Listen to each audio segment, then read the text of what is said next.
Chemistry. आज हम पढ़ेंगे graphical presentations of dynamic equilibrium and examples, यानी डायनामिक इक्विलिब्रियम को ग्राफिकली कैसे रिप्रेजेंट किया जाता है, क्या प्रेजेंट किया जाता है, और इसकी एग्जांपल्स के साथ हम पढ़ेंगे इस चैप्टर में। सबसे पहले होता है in a reversible reaction dynamic equilibrium is achieved before the completion of the reactions. ये क्या कह रहा है कि रिवर्सिबल रिएक्शन, जैसे हम ऊपर पढ़ के आए हैं, रिवर्सिबल रिएक्शन में डायनामिक जो इक्विलिब्रियम है रिएक्शन कंप्लीट होने से पहले ही अचीव हो जाता है। ठीक है, अभी तक हमारे पास जो रिएक्शन है वो कंप्लीट नहीं हुआ, उससे पहले ही हमारे पास क्या आ जाता है, डायनामिक इक्विलिब्रियम आ जाता है। रिवर्सिबल रिएक्शन हमारे पास किसके बराबर होता है, जो रिएक्शन आगे भी जाता है और वापस भी आता है, रिवर्स हो सकता है। ठीक है, रिएक्टेंट्स प्रोडक्ट बन सकते हैं, प्रोडक्ट वापस रिएक्टेंट्स बन सकते हैं, जो हम ऊपर रिवर्सिबल रिएक्शन पढ़ के आए। It is the represent graphically in figure 9.2। नीचे हमारे पास एक फिगर है, उस पर रिप्रेजेंट किया गया है। ठीक है, वो हम नीचे आ जाकर पढ़ेंगे। लेट अस कंसीडर, और ग्राफ से ये पता चलता है कि फॉरवर्ड और रिवर्स रिएक्शन की स्पीड कैसे चेंज होती है। ठीक है, हमारे पास कुछ रिएक्शंस होते हैं तो रिवर्स होते हैं, कुछ होते हैं फॉरवर्ड। फॉरवर्ड यानी चल रहे होते हैं, रिवर्स उसको वापस भी लाया जा सकता है। ठीक है, जैसे रिवर्सिबल रिएक्शन है, तो इनकी स्पीड कैसे आपस में चेंज होती रहती है, ये हम उस ग्राफ में देखेंगे। ठीक है, जो 9.2 ग्राफ है। Let us consider a general reaction in which A reacts with B in the gaseous state in a closed container forming products C and D। अच्छा, इससे वो क्या कहता है, फर्ज करें, लेट अस फर्ज करो एक जनरल रिएक्शन है जिसमें ए ये जो हमारे पास ये वाला ए है, ए और जी गैस है। ठीक है, दो गैसेज है। ठीक है, तो फर्स्ट करो हमारे पास जब हम ए प्लस बी एक बंद कंटेनर में रिएक्ट करके, ठीक है, इनको रिएक्ट करवाते हैं तो हमारे पास सी और डी बनती है। ठीक है, हम क्या करते हैं, ए और बी दो गैस लेते हैं फॉर एग्जांपल, उसको एक कंटेनर में बंद करते हैं, उनमें आपस में रिएक्ट करवाते हैं। ठीक है, उन पर कोई प्रोसेस करते हैं तो ये चीज़ बन जाती है, सी और डी बन जाती है फॉर एग्जाम्पल। तो आप देखें तो इसमें ए जी के दरमियान ये हमारे पास ये वाले जो एरो है जब ये यूज हुए, तो ये तीर क्या है, दोनों तरफ है। ठीक है, एरोज दोनों तरफ है, मतलब रिएक्शन आगे भी हो रहा है और वापस भी आ रहा है, यानी ये कौन सा रिएक्शन है, रिवर्सिबल रिएक्शन की वो एग्जाम्पल ले रहे हैं। Initially the concentration of reaction A and B is taken the same and its maximum, and the concentration of product C and D is 0। क्या कह रहे हैं कि शुरू में जो रिएक्टेंस A है, ठीक है, क्योंकि हमारे पास ये रिएक्टेंस होता है और ये प्रोडक्ट होता है जब बनता है, तो कह रहे हैं कि जो रिएक्टेंस A है और B है, तो शुरू में इसकी जो कंसंट्रेशन होती है वो हमारे पास सबसे ज़्यादा होती है और बराबर होती है, यानी ए और बी की जो कंसंट्रेशन होगी, जो उसको सोल्व करने का जितना मिकदार आप समझ लें, तो वो दोनों की क्या होगी, सेम होगी और हाई होगी। ठीक है, मैक्सिमम होगी। जबकि हमारे पास जो प्रोडक्ट सी और डी की कंसंट्रेशन 0 होती है। अब आप पूछेंगे क्यों 0 होती है जबकि ए और बी की हमारे पास ज़्यादा होती है और सेम होती है। क्यों 0 होती है, क्योंकि अभी सी और डी बना नहीं है, अभी हम ए और बी पे प्रोसेस करेंगे, उस कंसंट्रेशन हमने उसको एक बंद कंटेनर में डाला है। ठीक है, उसके रिएक्टेंट्स आपस में करवाएंगे तब जाके सी और डी बनेगी ना। तो स्टार में इनिशियली आपको पता है ए और बी अभी हमने डाला है, अभी सी और डी बना तो नहीं है, इसलिए हमारे पास सी और डी की जो कंसंट्रेशन होती है, क्योंकि अभी तक वो बना ही नहीं है जब, तो सी और डी की कंसंट्रेशन क्या होगी, हमारे पास 0 होगी। तो फॉर MCQs ये भी पूछा जा सकता है कि हमारे पास जो प्रोडक्ट की इनिशियल स्टेट पे कंसंट्रेशन होती है वो क्या होती है, तो वो हमारे पास क्या होती है, 0 होती है, क्योंकि वो अभी तक बने ही नहीं है। अभी हम क्या कर रहे हैं, रिएक्टेंट्स और रिएक्टेंट्स को क्या कर रहे हैं, कंटेनर में डाल रहे हैं, तो उससे जब प्रोडक्ट बनेगा, अभी प्रोडक्ट बना नहीं है, तो इस वजह से इसकी क्या कंसंट्रेशन होगी, 0 होगी। As the forward reaction proceeds the concentration of reactants A and B, हमारे पास ये रिएक्टेंट्स है, मैंने आपको बताया। ठीक है, इसको याद रखेंगे, ये रिएक्टेंट्स होते हैं, ये प्रोडक्ट होते हैं। तो as the forward reaction proceed, तो फॉरवर्ड रिएक्शन की अब बात करेंगे। अब फॉरवर्ड रिएक्शन होने वाला है, तो उसके जब प्रोसीड करेंगे, the concentration of reactants A and B decreases. ठीक है, अब फॉरवर्ड रिएक्शन जब प्रोसीड हो रहा है तो ए और बी की रिएक्टेंस क्या हो रही है, कंसंट्रेशन डिक्रीज हो रही है, and the concentration of product C and D increases simultaneously. तो ये क्या बात कर रहा है कि जब फॉरवर्ड रिएक्शन चलता है तो ए और बी कम होता है और सी और डी बढ़ता जाता है। ठीक है, अब ये फॉरवर्ड रिएक्शन, फॉरवर्ड आपको पता है आगे की तरफ। ठीक है, फॉरवर्ड का क्या मतलब होता है कि एक चीज़ आगे की तरफ मूव करना। ठीक है, फॉरवर्ड का वैसे भी मतलब आगे तरफ मूव करना। अब हमने शुरू में ए और बी डाला, ठीक है, अभी इनकी कॉन्सेंट्रेशन ज़्यादा थी ठीक है, और सेम थी क्योंकि दोनों बराबर मिकदार में हमने यूज़ किए, और इसकी कॉन्सेंट्रेशन 0 थी क्योंकि अभी तक ये बना ही नहीं है। देन फॉरवर्ड रिएक्शन में क्या होता है, यानी ये मिक्स हो जाता है, यानी फॉरवर्ड हो जाता है, तो ये फॉरवर्ड होता जाता है, तो ये क्या हो जाते हैं, इनकी कॉन्सेंट्रेशन कम होती जाती है, डिक्रीज होती जाती है, जबकि प्रोडक्ट की बढ़ती जाती है, क्योंकि जब ये इसको दोनों को मिक्स कर देंगे तो हमारे पास क्या प्रोडक्ट बनना शुरू हो जाएगा। इस वजह से हमारे पास जो रिएक्टेंट्स हैं ये कम होना शुरू हो जाते हैं और जो प्रोडक्ट है वो बढ़ना शुरू हो जाता है। ऑफकोर्स ये नॉर्मल बात है कि आप दो चीज़ों को मिक्स कर रहे हैं, तो दो चीज़ों को मिक्स करके एक नई चीज़ बना रहे हैं, जब उसको मिक्स कर रहे होंगे तो उसकी कंसंट्रेशन ऑफकोर्स कम होती जाएगी, उनकी मिकदारें कम होती जाएंगी, और जो आप चीज़ बना रहे हो उसकी बढ़ जाएगी, उसकी बढ़ने की मिकदार ज़्यादा हो जाएगी। तो इसलिए हमारे पास सी और डी की कंसंट्रेशन क्या होती है, बढ़ती रहती है आहिस्ता आहिस्ता, ठीक है, साथ साथ। उसके बाद जैसे ए प्लस बी ख़त्म हो,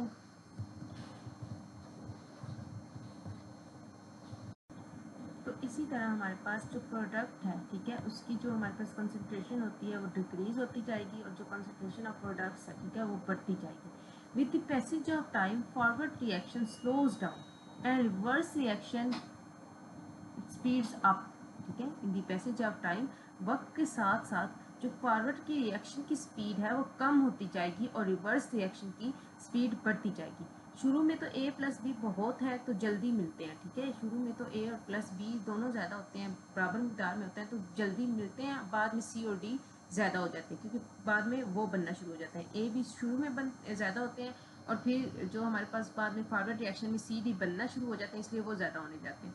तो वो भी वापस जब ए प्लस बी बनने लगते हैं, ठीक है, तो सी प्लस डी ज़्यादा हो जाते हैं, तो वो भी वापस क्या बनने के लिए ए प्लस बी बनने लगते हैं, ठीक है। जब हमारे पास रिवर्स रिएक्शन होता है, जब शुरू में ये ज़्यादा थे और ये कम थे, तो फिर जब ये कम हुए ये ज़्यादा हो गए, अब दोबारा रिवर्स रिएक्शन करना है तो अब ये ज़्यादा होंगे और ये कम होंगे, लेकिन बाद में फॉरवर्ड रिएक्शन वो रिवर्स हो जाएगा, तो इसलिए फिर ये ज़्यादा होंगे और ये कम होंगे, जब ये दोनों मिल जाएंगे तो तब ये ज़्यादा हो जाएंगे और ये कम हो जाएंगे, यानी रिवर्स रिएक्शन में उसका उल्ट हो जाएगा जो मैंने आपको ऊपर बताया। तो उसके बाद हमारे पास आता है after some time the rate of forward reaction and reverse reaction become equals. At this state the concentration of reactants and products become constants and attains equilibrium. अब ये क्या कह रहा है, अब इसकी बात होती है आफ्टर सम टाइम, कुछ वक्त के बाद फॉरवर्ड रिएक्शन की स्पीड बराबर हो जाती है रिवर्स रिएक्शन की स्पीड के साथ, ठीक है, क्योंकि हमारे पास फॉरवर्ड रिएक्शन और रिवर्स एक दूसरे को उल्टा है, तो दरमियान में एक ऐसा टाइम आता है, ठीक है, कि जिसमें हमारे पास क्या होता है, फॉरवर्ड रिएक्शन की जो स्पीड होती है वो रिवर्स रिएक्शन की स्पीड के बराबर हो जाती है।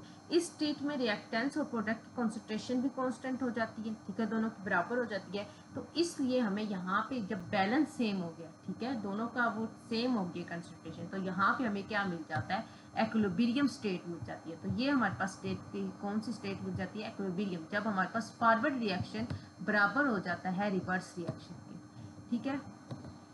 ये हमारे पास था फॉरवर्ड और रिवर्स रिएक्शन में हम कैसे कब एक्विलिब्रियम होता है, जब हमारे पास फॉरवर्ड रिएक्शन बराबर हो जाता है रिवर्स रिएक्शन के रेट के बराबर हो जाता है, ठीक है। आफ्टर सब कुछ टाइम के बाद फॉरवर्ड रिएक्शन का रेट रिवर्स के बराबर हो जाता है, ठीक है, ऐसी स्टेट आ जाती है, तो इसमें प्रोडक्ट रिएक्टेंस कांस्टेंट हो जाती है और एक्विलिब्रियम हमें मिल जाती है।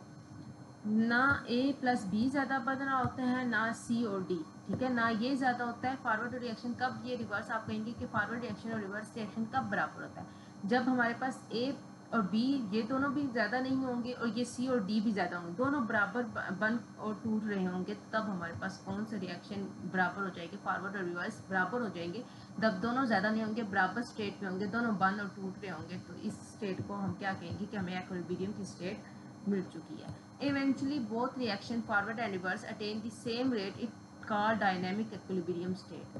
आपको पता है कि जब हमारे पास आखिर में दोनों रिएक्शन की स्पीड जब बराबर हो जाती है, इसे हम डायनामिक इक्विलिब्रियम कहते हैं। वो डायनामिक आपको इक्विलिब्रियम बताया जब दोनों स्टेट हमारे पास रिएक्टेंट्स और जो प्रोडक्ट्स होते हैं जब कांस्टेंट हो जाते हैं, दोनों बराबरी की स्टेज पे आ जाते हैं, ठीक है, फॉरवर्ड और रिवर्स, तब हमारे पास कौन सी स्टेट हमें मिल जाती है, इक्विलिब्रियम स्टेट मिल जाती है। डायनामिक का मतलब ये है हरकत रुकती नहीं है, ठीक है, रिएक्शन दोनों तरफ चल रहा है, बस स्पीड बराबर है, ठीक है, ये इसका डायनामिक का मतलब क्या होता है कि उनकी जो प्रोसेस है वो रुका नहीं है, रिएक्शन दोनों तरफ चल रहा है, लेकिन बस उनकी स्पीड क्या होगी, बराबर होगी। जब स्पीड बराबर हो जाएगी तब हमारे पास डायनामिक इक्विलिब्रियम हो जाएगा, जिसमें फॉरवर्ड रिएक्शन का रेट रिवर्स रिएक्शन के बराबर हो जाता है।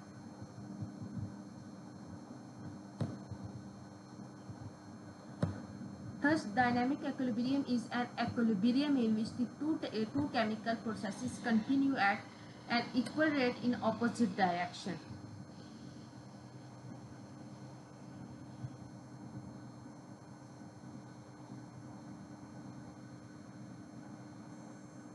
ठीक है, rate of forward reaction, rate of reverse reaction. Forward reaction की स्पीड रिवर्स के बराबर होती है, ये चीज़ मैंने आपको बता दी, यही डायनामिक की निशानी है।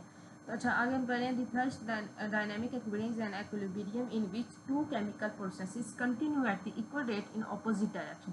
The ratio between the concentration of products and reactants remain constant. इसलिए डायनामिक इक्विलिब्रियम वो है जिसमें दो केमिकल प्रोसेस बराबर स्पीड से ऑपोजिट डायरेक्शन में चलते रहते हैं। ठीक है, प्रोडक्ट और रिएक्शन की रेशियो कांस्टेंट रहती है, उनकी डायरेक्शन ऑपोजिट होती है। ठीक है, डायनामिक इक्विलिब्रियम ये याद रखें कि दो केमिकल जो प्रोसेस उनकी स्पीड बराबर होगी, ठीक है, उनकी प्रोसेसिंग जो स्पीड होती है वो बराबर हो जाती है, लेकिन ऑपोजिट डायरेक्शन में वो चलते रहते हैं। तो इसमें हमें कौन सी मिलती है, डायनामिक इक्विलिब्रियम मिलती है। चीज़ें बन रही हैं और टूट भी रही हैं, इसलिए और कुछ चीज़ें नज़र नहीं आती। ठीक है, कुछ चीज़ें बन रही होती हैं, कुछ टूट रही होती हैं, वो आपको नज़र नहीं आती, तो वो हमारे पास इक्विलिब्रियम डायनामिक इक्विलिब्रियम स्टेट है। सर यहाँ पे हमारे पास एग्जांपल है डायनामिक इक्विलिब्रियम की कि N2G प्लस 3H2G को का यहाँ पे आप देखें रिवर्सिबल रिएक्शन का आ गया, और 2NG3। इसमें क्या है कि जो नाइट्रोजन N2 नाइट्रोजन गैस होती है, N2 नाइट्रोजन गैस को, और H2 आपको पता है हाइड्रोजन गैस है। तो नाइट्रोजन गैस को और हाइड्रोजन गैस यानी ये दोनों रिएक्टेंट्स को जब हम मिक्स करेंगे तो हमारे पास एक नई गैस आएगी, इसको एमोनिया गैस कहते हैं, NH3। ठीक है, इन दोनों से जो नई गैस बनती है NH3 बनती है, तो ये हमारे पास एमोनिया गैस बनती है। ठीक है, N2 प्लस 3H2। तो इस दोनों गैसेस को जब हम मिलाएंगे तो ये हमारे पास कौन सी गैस बनेगी, एमोनिया गैस बनेगी। तो ये रिएक्शन हुआ कैसे, ठीक है, N2 है हमारे पास और फिर ये H2 है। तो इन दोनों को कैसे मिलाया कि ये जो इनकी बेस होती है इसको हम स्टार्ट में लिख लेते हैं। ठीक है, उसके बाद N बेस 2 थी, ये स्टार्ट में आ गई, इसलिए N के नीचे कुछ नहीं है। H, अब देखिए यहाँ पे H3 था, बेस 2 थी, तो बेस जो हमारे पास वापस चलेगी, जो इसके साथ हमारे पास जो वैल्यू होती है वो हम इसकी बेस में लिख देते हैं। वैसे तो जो ये वाला 2 था और ये 2 था, ये हमने फॉर एग्जांपल कॉमन ले लिया, आप समझिए N और H की, ये जो 3 था यहाँ पे नीचे आ गया, तो ये हमारे पास एमोनिया गैस बन गया। हर बार प्रोसेस, ठीक है, हर्बर प्रोसेस से कहते हैं, हर्बर प्रोसेस कहते हैं। इंडस्ट्री में एमोनिया बनने के लिए यही तरीका यूज़ होता है। अच्छा, दूसरी एग्जांपल है H2H2O, और जब इसको ओपन करेंगे, यहाँ पे रिएक्टेंस इनको मिलाया, ये बनी। अब इसको ओपन करेंगे, जब ये मरकरी ऑक्साइड सॉलिड, ठीक है, HO हमारे पास मरकरी ऑक्साइड होती है, मरकरी ऑक्साइड। जब हम इसको ओपन करते हैं तो हमारे पास, जब इसको सेपरेट करते हैं तो हमारे पास कौन सी गैस, दो लिक्विड, ये सॉलिड होता है। ठीक है, जब इसको ओपन करते हैं तो हमारे पास एक गैस आती है और एक लिक्विड आता है। Hg हमारे पास क्या होता है, मरकरी लिक्विड होता है, और ऑक्सीजन गैस को, O2 आपको पता है ऑक्सीजन होती है। तो जब हम इसको अलहदा करते हैं तो हमारे पास ऑक्सीजन गैस आ जाती है। Hg इसको ओपन करेंगे तो H के साथ 2 ऐसे ही आ जाएगा। ठीक है, प्लस क्योंकि हमारे पास जो मरकरी लिक्विड होता है वो H के बराबर होती है, और हमारे पास ऑक्साइड जो ऑक्सीजन है H2, ये वाला 2 यहाँ पे इसकी बेस में आ जाएगा, तो ये हमारे पास टूट कर ये वाली गैसेस बन जाएंगी। गर्म करने पर HgO टूट जाता है और ठंडा करने पर वापस बन जाता है। ठीक है, जब इसको गर्म करेंगे, इस चीज़ को गर्म करेंगे तो ये टूट कर ये चीज़ बन जाएगी, और जब इसको ठंडा करेंगे तो ये वापस ये, तो इसलिए ये कौन सा रिएक्शन है, रिवर्सिबल रिएक्शन के रिएक्टेंस प्रोडक्ट में चेंज हो रहा है और प्रोडक्ट रिएक्टेंस में चेंज हो रहा है। अब हम इस ग्राफ्स के थ्रू समझते हैं कि ये रिवर्स इक्विलिब्रियम स्टेट में कैसे आता है और ये क्या चीज़ है। यहाँ पे रेट ऑफ रिएक्शन आएगा और यहाँ पे टाइम आएगा। सबसे पहले यहाँ पे देखें, rate of forward reaction is decrease. जब रेट ऑफ फॉरवर्ड रिएक्शन की स्पीड वक्त के साथ कम होती जाती है, ठीक है, तो रेट ऑफ फॉरवर्ड रिएक्शन की स्पीड टाइम के साथ कम होती जाती है। शुरू में A प्लस बी ज़्यादा है, ठीक है, शुरू में हमारे पास A और B ज़्यादा होते हैं। दूसरा देखें तो reverse, rate of reverse reaction increases. Reverse reaction की स्पीड वक्त के साथ बढ़ती चली जाती है।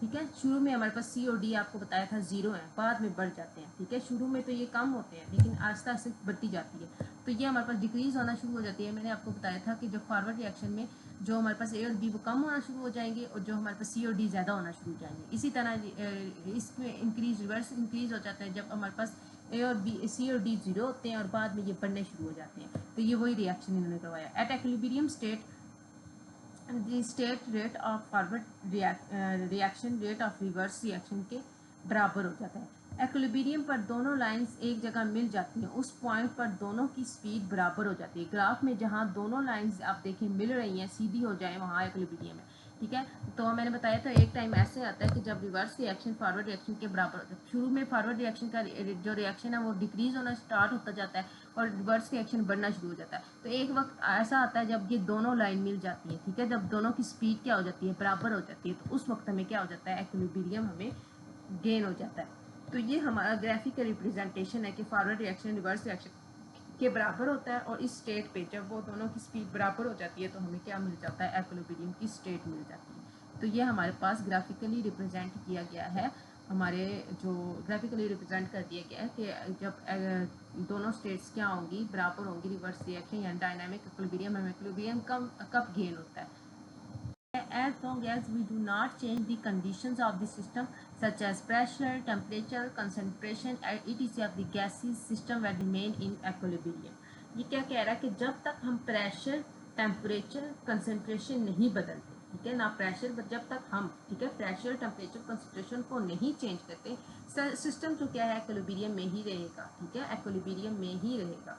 तो ये याद रखना है कि जब तक हम खुद उसमें कोई चेंजिंग ना करें, कि उसका टेम्परेचर कम ज़्यादा ना करें, प्रेशर कम ज़्यादा ना, उसकी कंसंट्रेशन ना बढ़ाएं, तब तक एक्विलिब्रियम की स्टेट में रहेगा, क्योंकि दोनों की स्पीड क्या होती रहेगी, बराबर होती रहेगी, बराबर रहेगी। जब हम उसका टेम्परेचर, मैं जैसे बोतल की एग्जांपल दी थी कि आप उसको रूम टेम्परेचर पे रखें, उसमें जो वाइपर्स बन जाएंगे, ठीक है, तो उस टेम्परेचर पे रहे तो वो कुछ देर बाद वो हो जाता है, लेकिन उसको आप उसका टेम्परेचर चेंज करोगे तो वो उसका रिएक्शन और होगा, उसकी वो नई कंडीशन शुरू हो जाएगी, पुरानी नहीं रहेगी। इसीलिए जब तक आप ये चीज़ें चेंज नहीं करोगे तो ये फॉरवर्ड जो रिवर्स रिएक्शन का ये जो जब स्पीड बराबर हो जाती है तो वो एक्विलिब्रियम हासिल हो जाता है, वो एक्विलिब्रियम में ही रहेगा जब तक आप खुद उसको क्या चेंज नहीं करोगे। उसके बाद हमारे पास rate of change of rate of reverse reaction, rate of forward reaction और रेट ऑफ रिवर्स रिएक्शन की डेफिनेशन आ जाती है। It is defined as the conversion of reactants into products per unit time और द रेट ऑफ केमिकल, या तो ये definition करें या और आ गया तो the rate of chemical reactants taking place in forward direction.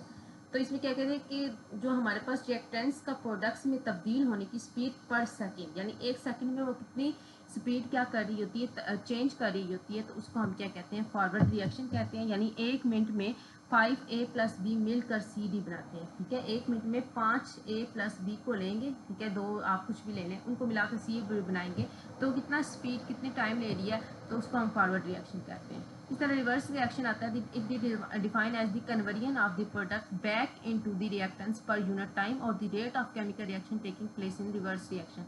तो प्रोडक्ट का वापस रिएक्टेंट्स में तब्दील होने की स्पीड पर सेकेंड। ठीक है, तो ये फॉरवर्ड था कि उसका क्या रिएक्टेंट्स का प्रोडक्ट बनने में कितना टाइम लगता है, और इसका रिवर्स का था कि प्रोडक्ट्स का वापस रिएक्टेंट बनने में कितना पर यूनिट टाइम लेता है, कितना टाइम लेता है। तो हमारे पास क्या आ जाती है, वो हमारे पास रेट ऑफ रिवर्स ऑफ, यानी रेट ऑफ फॉरवर्ड रिएक्शन और रेट ऑफ रिवर्स रिएक्शन की ये डेफिनेशन है कि वो एक वक्त में जो है पर यूनिट टाइम में फॉरवर्ड रिएक्शन में रिएक्टेंट्स प्रोडक्ट बनने में कितना टाइम लेता है, और रिवर्स रिएक्शन में जो हमारे पास प्रोडक्ट है बैक इनटू रिएक्शन वापस रिएक्टेंट्स बनने के लिए कितना टाइम लगता है, ये हमारे पास होता है rate of reverse of reaction.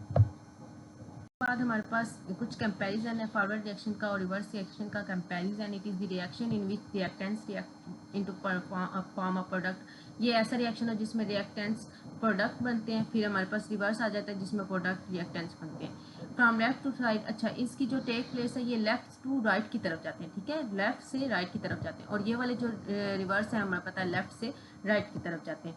At initial stage the rate of forward reaction is very fast. Initial stage पे हमें पता है फॉरवर्ड रिएक्शन जो होता है उसकी स्पीड फास्ट होती है, और in the beginning rate of reverse reaction is negligible. इसको इग्नोर किया जाता है। ठीक है, बिल्कुल आपको पता है कंसंट्रेशन जीरो होती है।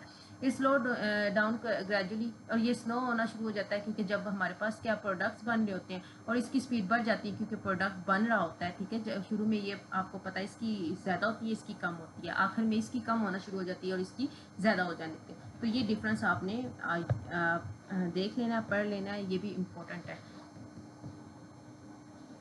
एग्जाम्पल 9.1 है, ठीक है। इसको आपने खुद देख लेना कि फॉरवर्ड रिएक्शन कैसे, अब ये अब रिएक्शन दे दिया, इसका फॉरवर्ड और रिवर्स रिएक्शन आपने खुद बनाना है और ये प्रैक्टिस एग्जाम्पल आपने खुद करनी है और सेल्फ असेसमेंट क्वेश्चन हैं, इनको भी देख लीजिएगा। Thank you so much.